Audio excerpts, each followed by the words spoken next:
couple of years ago, I planted fruit trees on my back patio because I hardscaped everything else because of the water shortage. Now look at these gorgeous beauties. Just look at that. And then I'm gonna take you into my kitchen and show you what I'm doing in a few steps, a few beautiful steps with these gorgeous, gorgeous apricots, okay? Okay, so what we do is I like this thing because it's so useful over my fruit to keep the fruit flies away.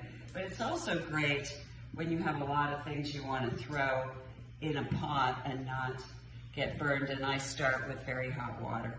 I'm just going to parboil these, which means that we're putting them in and out of hot water really quickly because that'll pull the skins off, and that saves you hours of peeling, which nobody wants to do that, okay?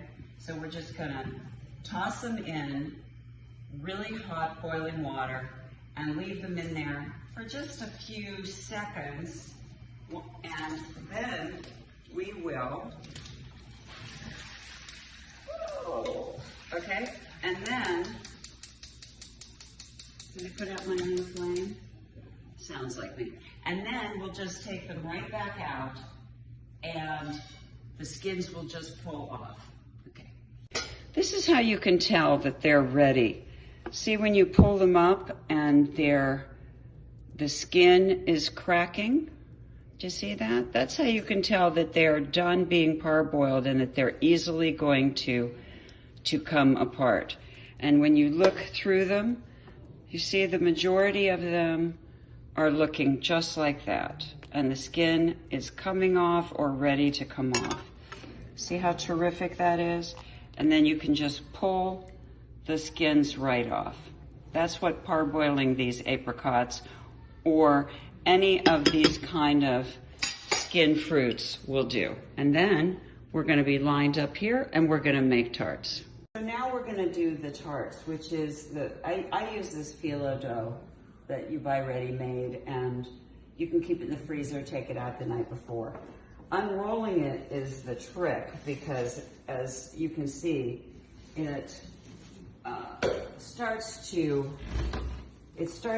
break up when you unroll it. If you're not careful, it'll crack into a million pieces because it's phyllo dough, which is very fragile and very, very thin, paper thin, right?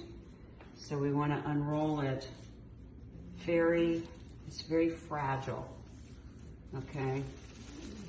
And we have to unroll it. It comes in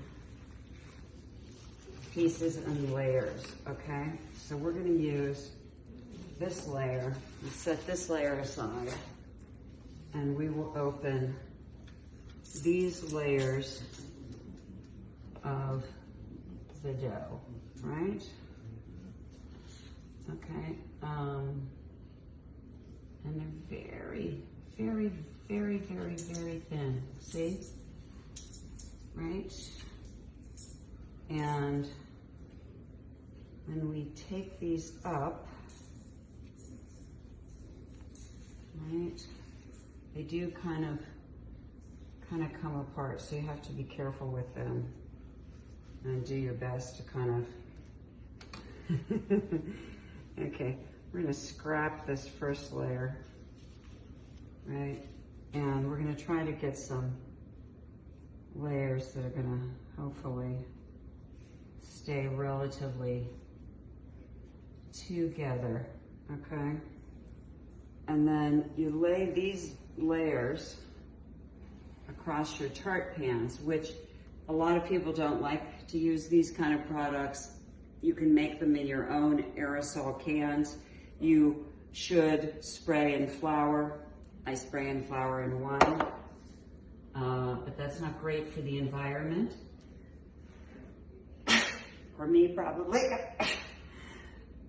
I recommend putting it in your own aerosol can instead of trying to use the pre-made ones. But for quickness today, we're just going to do it like this. And so we can put in a few layers. Phyllo is something that you do in a lot of layers, right?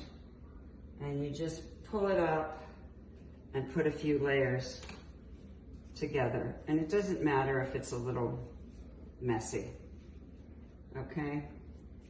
Because the most important ingredient that you use while cooking is, come on, love. We know that, right?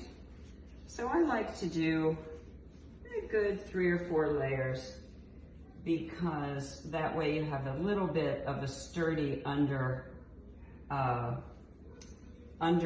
layer of your pastry pie shell, so that it holds especially a wet fruit like apricots, which we have now done in our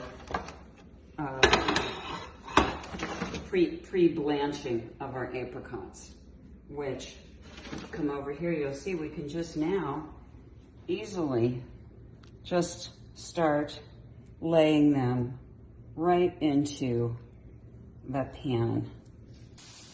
Okay, so you can put anything. This is like how I finished it. I just did them in a wheel, and then I put a really cute one in the middle. Now you can put anything you want. The great thing about tarts are that you can make your tart any way you want it, because it's yours, okay? So I like to put a little brown sugar on the top of my tart so that it's nice and yummy and gets that kind of caramelized, yummy crunch on the top. So I like to just put, you know, a little bit. I take it because you know how brown sugar can get a little crunchy in its container. I take it and I kind of smash it around and put it on the top.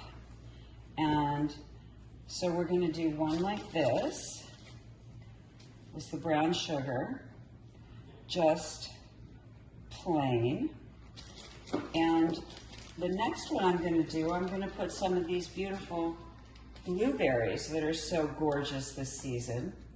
I'm going to do one that's blueberries and apricots, because I have so many apricots on my tree this week, and they won't be there next week.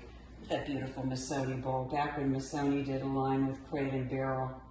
I love when designers do lines with regular companies.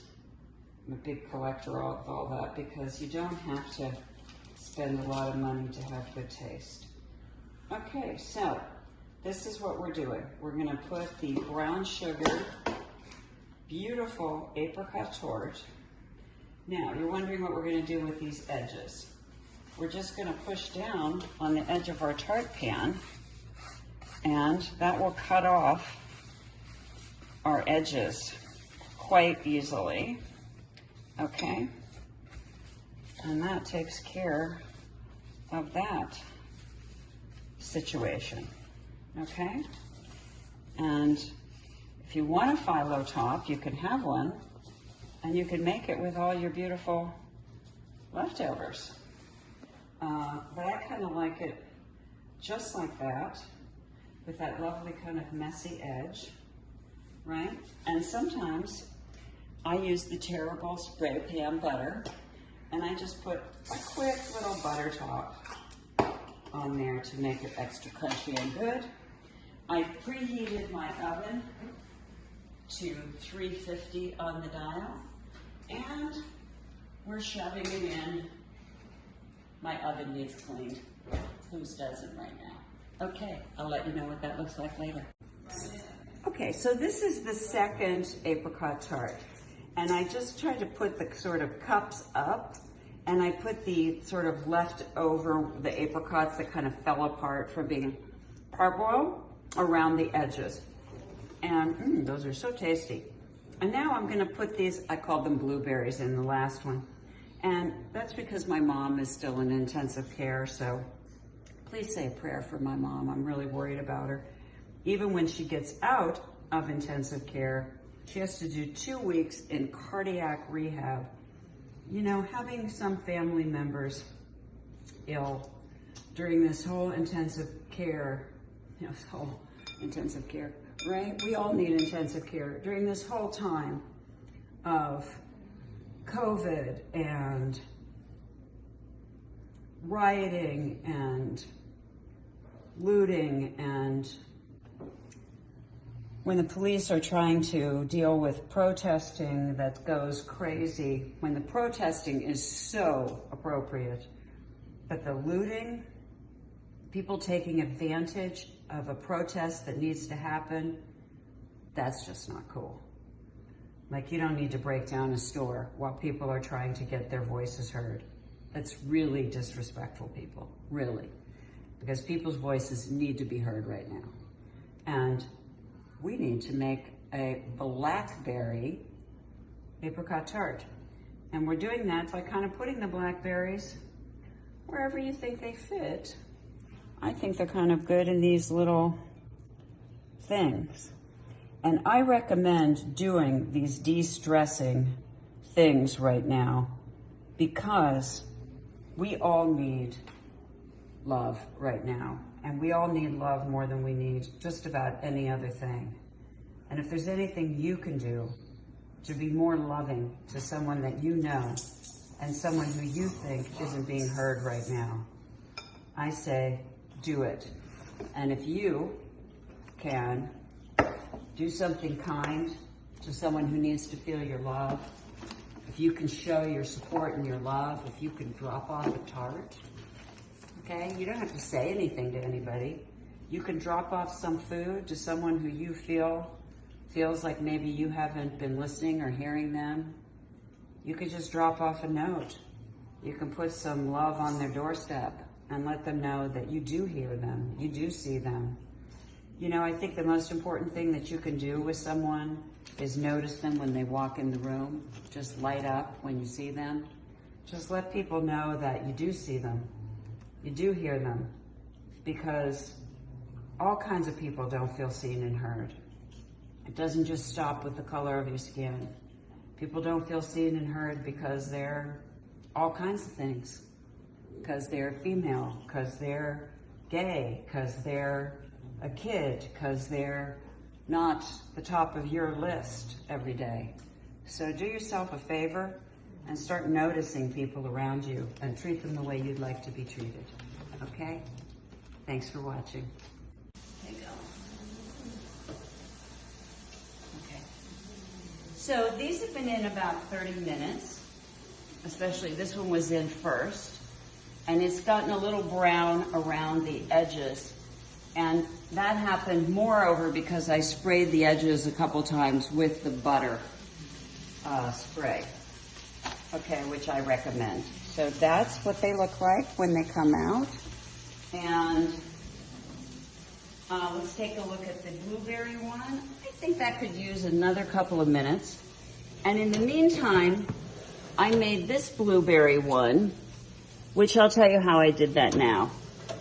I used about a cup of sour cream to about 2/3 cup of brown sugar and a tablespoon of vanilla and mixed it up. And after I put the blackberries on the phyllo, I mixed the sour cream, the brown sugar, and the vanilla up in a bowl and spread it after the blackberries were flat. I spread it with a rubber spatula on the top and then put it in the oven. And it's an experiment, so we'll see what we get, but it looks really good.